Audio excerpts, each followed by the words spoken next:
Hello guys, അങ്ങനെ finally ഞാൻ നാട്ടിലെത്തിയിരിക്കുകയാണ്. പിന്നെ ഒരു ദിവസം മൊത്തം റെസ്റ്റ് എടുത്തു. ഇന്ന് ഞാൻ എൻ്റെ ഫ്രണ്ടിൻ്റെ വീട്ടിൽ പോവുകയാണ്.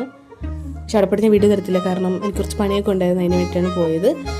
എന്നിട്ടിതാ ഞാൻ വൈകിട്ട് എൻ്റെ മാമിയുടെ വീട്ടിൽ പോയി. അവിടെ പൂച്ചക്കുട്ടികളൊക്കെ ഉണ്ടായിരുന്നു. കുറേ നേരം അതിനെ കളിപ്പിച്ചു. എൻ്റെ അനിയത്തിമാരൊക്കെ ഉണ്ടായിരുന്നു.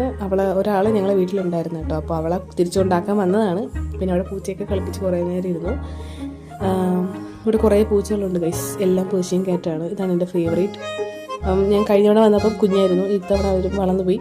അത് കഴിഞ്ഞ് ഇതാണ് എൻ്റെ അനിയത്തി. അപ്പോൾ അവൾ മുട്ട ബജി ഉണ്ടാക്കുന്നുണ്ടായിരുന്നു. അപ്പോൾ ഞാനതൊക്കെ വീഡിയോ എടുത്തു. റെയറായിട്ടാണ് ഞാൻ ഇതൊക്കെ കാണുന്നത്, കാരണം അവർ വീട്ടിൽ കുക്ക് ചെയ്യും, പക്ഷെ ഞാൻ കാണാറില്ല. അപ്പോൾ അങ്ങനെ ഞാൻ എടുത്ത വീഡിയോ ആണ്. വേറൊരാളും കൂടി ഉണ്ട്, 2 പേരുണ്ട് കേട്ടോ. ഇതാണ് മൂത്ത ആൾ, അതായത് എൻ്റെ തൊട്ട് താഴത്തുള്ള അനിയത്തി. അപ്പോൾ അവൾ കുക്കിങ്ങിനൊക്കെ കഴിച്ച് നല്ല ടേസ്റ്റ് ഉണ്ടായിരുന്നു കേട്ടോ മുട്ട ബജിയൊക്കെ. പിന്നെ ഞാൻ മുട്ട വറുത്തൊക്കെ കൊടുത്ത്, മസാല ഇട്ട് വറുത്തൊക്കെ കൊടുത്തു. പിന്നെ അവിടെ ചെയ്യുന്ന സാധനമാണ്, അതൊക്കെ ഉണ്ടാക്കി കൊടുത്തു. എന്നിട്ടൊരു 10 മണിയൊക്കെ ആയപ്പോഴത്തേക്കും ഞാൻ തിരിച്ചു വന്നു ഗൈസ്.